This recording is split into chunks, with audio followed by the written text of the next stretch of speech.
Okay, so we left off with isotopes, and now we are going to go ahead and we're going to pick back up with a couple of more pieces of information that we need. Now, you need to know what an ion is. Does anyone know what an ion is? Charged. Very good. Charged particle. That's exactly what it is. And there's two types. Anion and cation. Anion, is this positive or negative? Negative. Negative. Huh? Oh. Thank you. And then we had the cation. Positive. They're positive. Correct.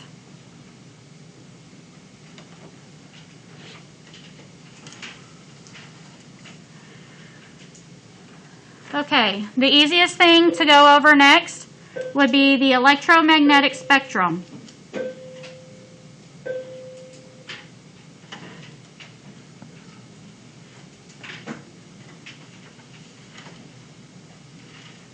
I am going to leave you to put that in the correct order. It's in your notebook. So you need to look it up in your notebook and put it down. So you're going to do the electromagnetic spectrum in order.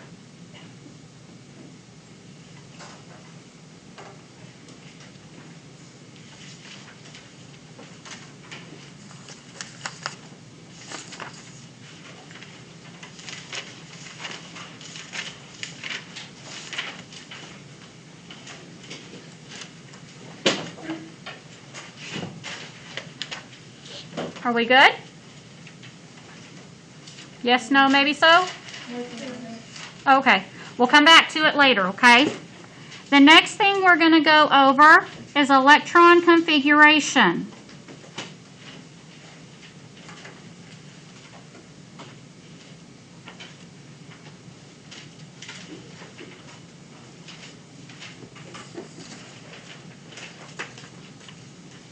Now, with electron configuration, what we're doing is we're going to count the number of electrons.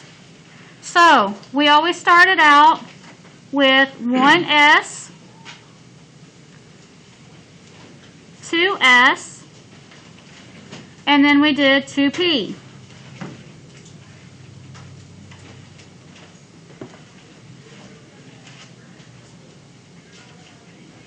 And so on and so forth. It goes even further than that, guys. It goes a lot further.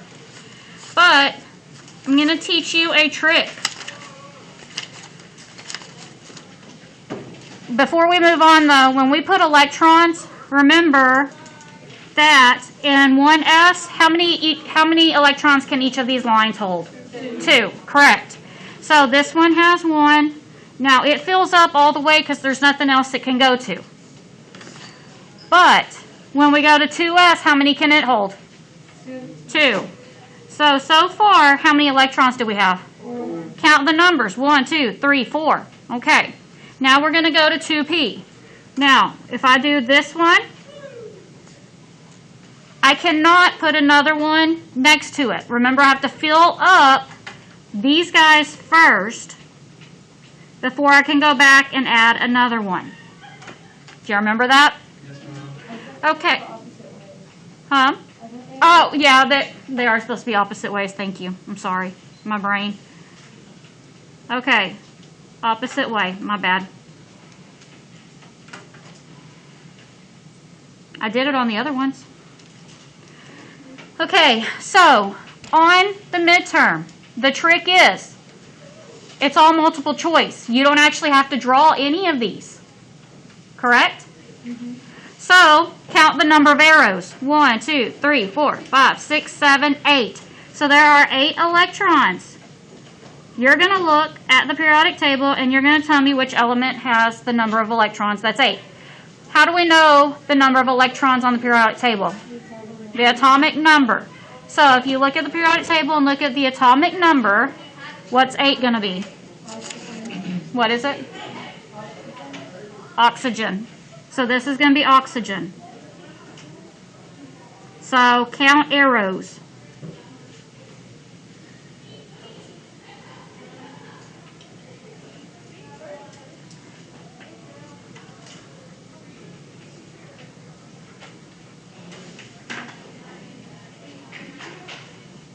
All right, now on the flip side of this, what we have is when you're given the electron configuration, and we have 1s2, 2s2, 2p6, 3s2, 3p1.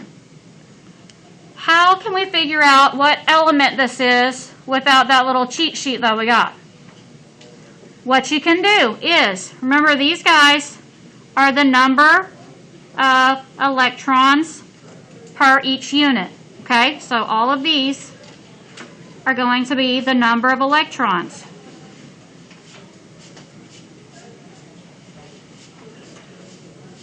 The superscript, Superman up in the air. So we have 2, 4, then plus 6. 4 plus 6 is what? 10, 11, 12, 13. So that means that there are going to be 13 electrons.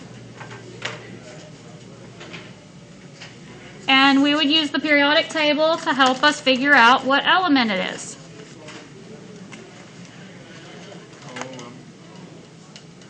It's going to be aluminum. Thank you.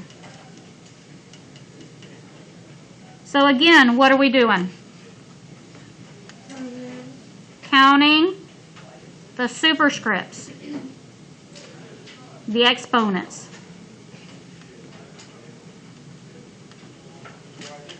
That's a good trick, isn't it?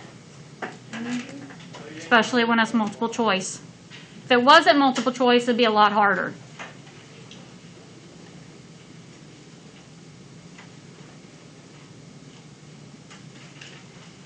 Now, for the next section, we're going to look at the papers that are attached. I say attached because they'll be attached online, not for y'all. Okay, we're going to go ahead and we're going to get the naming worksheet. And this one says naming molecular compounds, and it says covalent.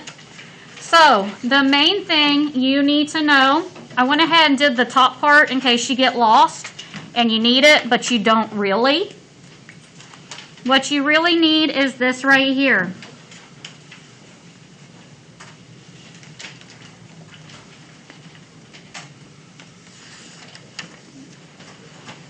And then on the bottom one, what you need are the boxes as well. So the boxes are key. If you want to cut off the words, that's fine. People at home, if you don't have a printer, copy the boxes at least. The little boxes I'm highlighting, copy those. Okay? They will be an attachment.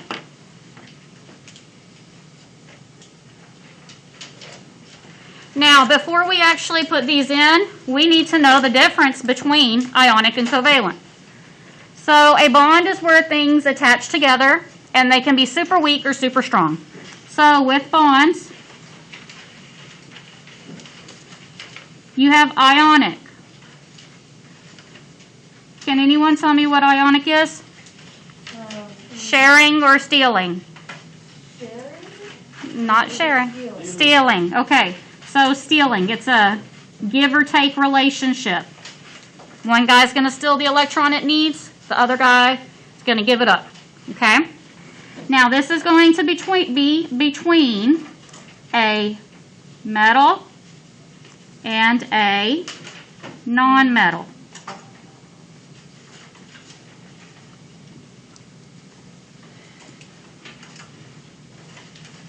Then we have covalent. This one will be what? Non-metal and non-metal and shared. Very good. It's sharing, and it's non-metal and non-metal.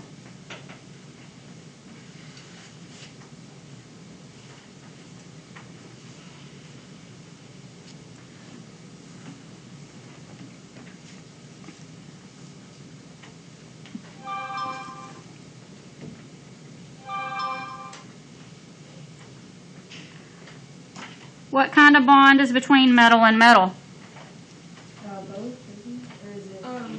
Metallic. Who said that? Good job, Isaiah.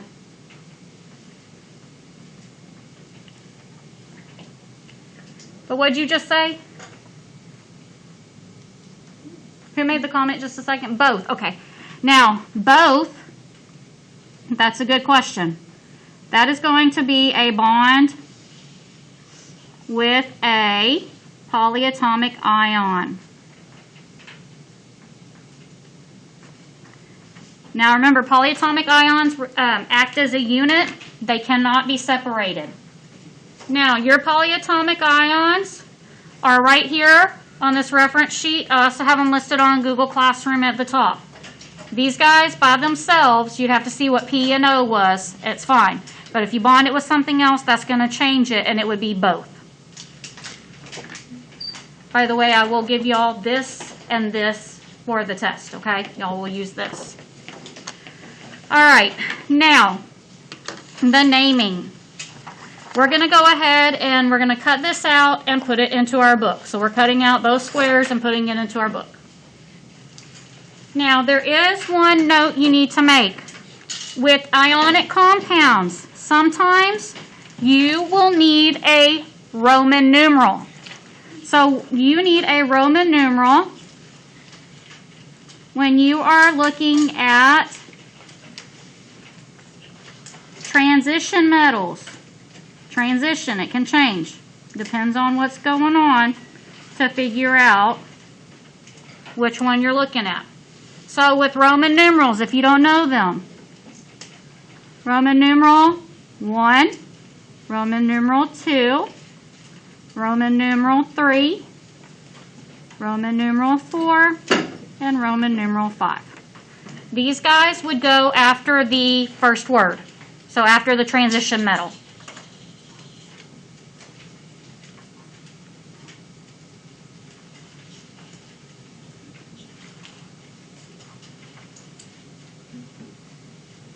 Okay.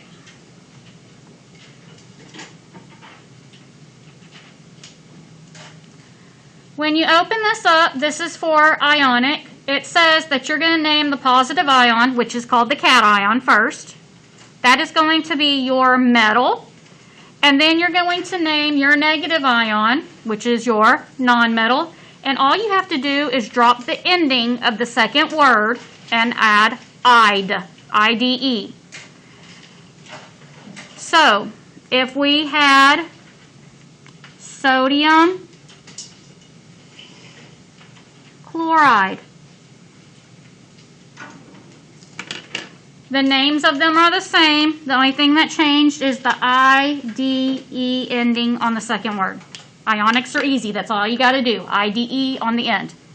Unless it is a common polyatomic ion.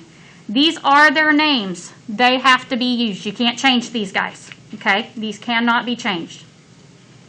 But otherwise you do this. Now with the transition metal, you're going to have to do what we call crisscross. The reverse crisscross. So, we're going to come down here and I'm going to put crisscross. This is for ionic. I'm going to add that too. For ionic.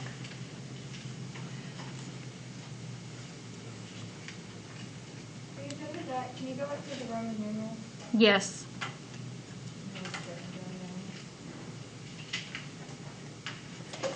Okay. So, what we were saying is you only use a Roman numeral if it's a transition metal, and it only goes after the transition metal.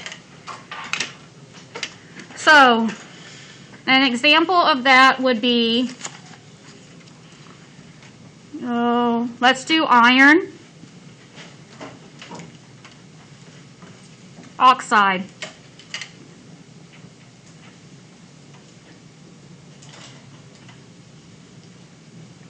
This guy will need a Roman numeral after it because it's iron. That's a transition metal. It's in the middle. It's groups 3 through 12. So we got to figure out what it is. Well, we can know it's I and we know it's O, right? Okay. Now, we don't know the we don't know the oxidation number from iron because it can change. But we do know the oxidation number from oxygen. Now with oxidation numbers, those are those numbers that we put on the top of the periodic table. Oxygen is oxygen is going to be -3.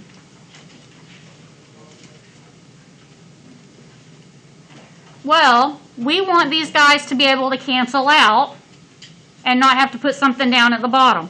So what could we put here that would cancel out with this? +3. So the oxidation number from the periodic table.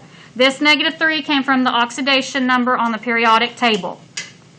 Now, Can we put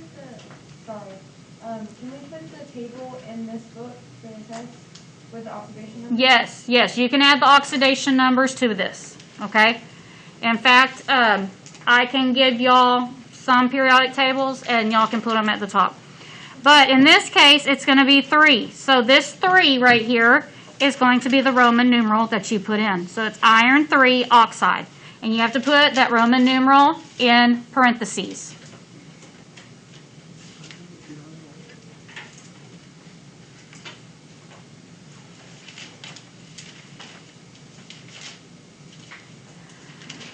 Another example of the crisscross is we have element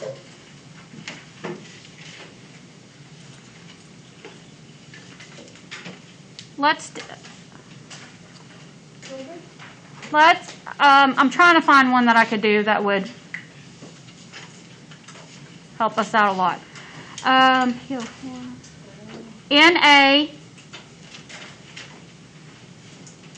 PO4.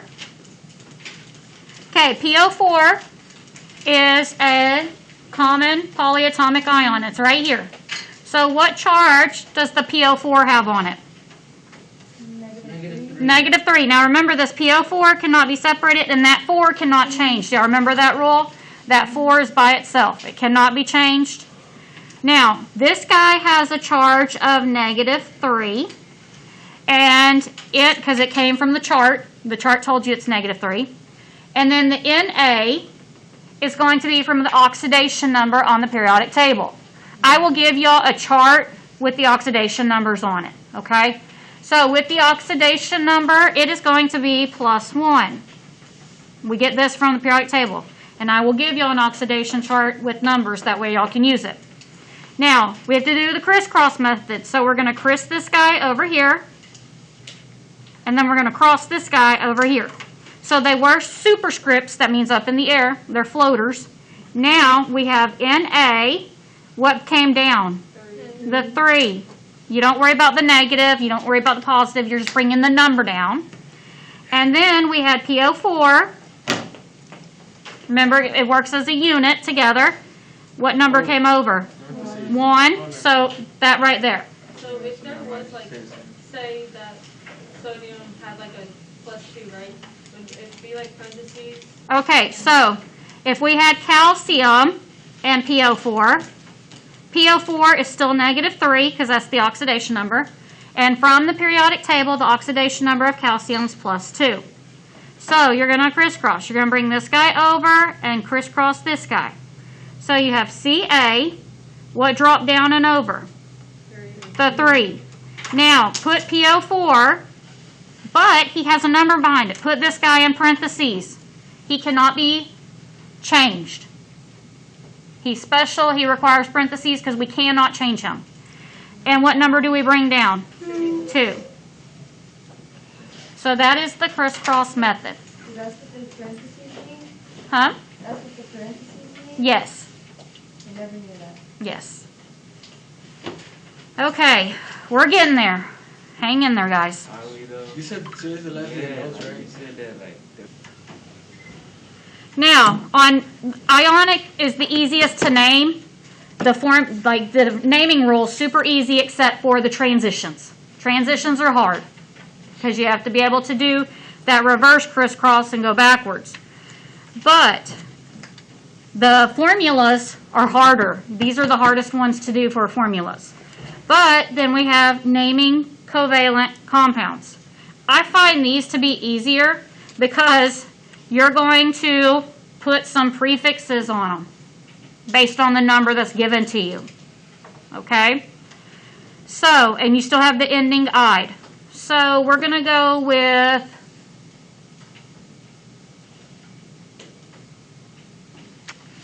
nitrogen. This is covalent.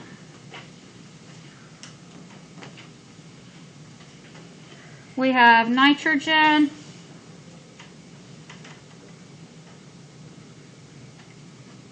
fluoride. I have to do the numbers, hold on.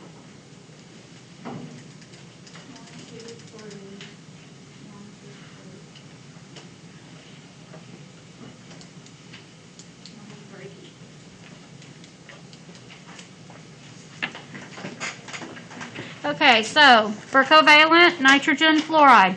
If I had a 2 here and an 8 here, this is not right. I just want y'all to know this is not correct, but I just want you to see how to do it. Okay? So this 2 tells us the prefix we have to use, and this 8 tells us the prefix we have to do. So this guy is a 2. So you come over here, and for prefixes, 2 is di. So when you write his name, it is di, and then you put the element, nitrogen. Then you go to the next one. It's fluorine, but we have to do a prefix. The prefix is 8. So come over here, and 8 is octa. So we're going to have octa fluor. Normally we put fluorine, but every time we do this name, you have to put IDE ending. So, octafluoride. So you still have the "ide" ending, just like the other guy, but you have prefixes up front that tell you the number. It actually tells you the number. There's no crisscrossing to do with these.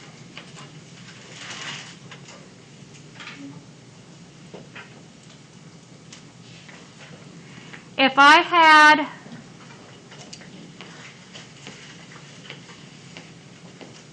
P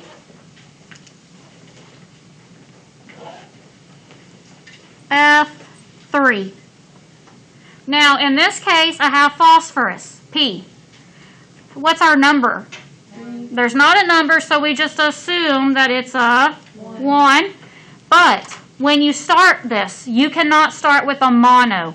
So since it's a 1, 1 normally means mono, but you can't start anything with a mono. So he would just be potassium. Wait, that's Phosphorus. Phosphorus, sorry, my bad, my brain. Phosphorus. And then we have the F, which is fluorine, but we have tri, 3 means tri. So it's tri, then you do fluorine, but instead of that ending, you put IDE. So let's say that you had a 1 on the F. Would it be mono? Yes, if you had a 1 here, it would be monofluoride. No mono on first element.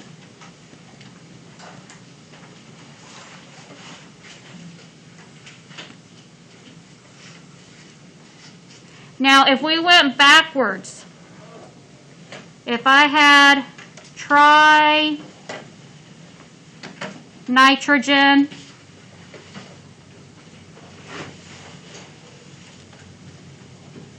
tetraoxide, could you name this guy? Yeah. Well, we got nitrogen, so N, and we have the prefix tri, so how many N's do we have? 3. And then we have oxide, which means what? Oxygen, and we have tetra. 4. So we have N3O4. That's super easy, isn't it? Okay, the last thing you're going to put into your notebook are going to be these 2 guys that I gave you. The molecular shapes. You're going to cut them out and put them in as best as you can. If you don't have a printer, guys, at home, draw them to the best of your ability, just the name and the shape. Okay, name and shape. So, put those into the notes and we are done with our midterm review book. Now, tomorrow we're doing practice. Miss Patty, we're ready to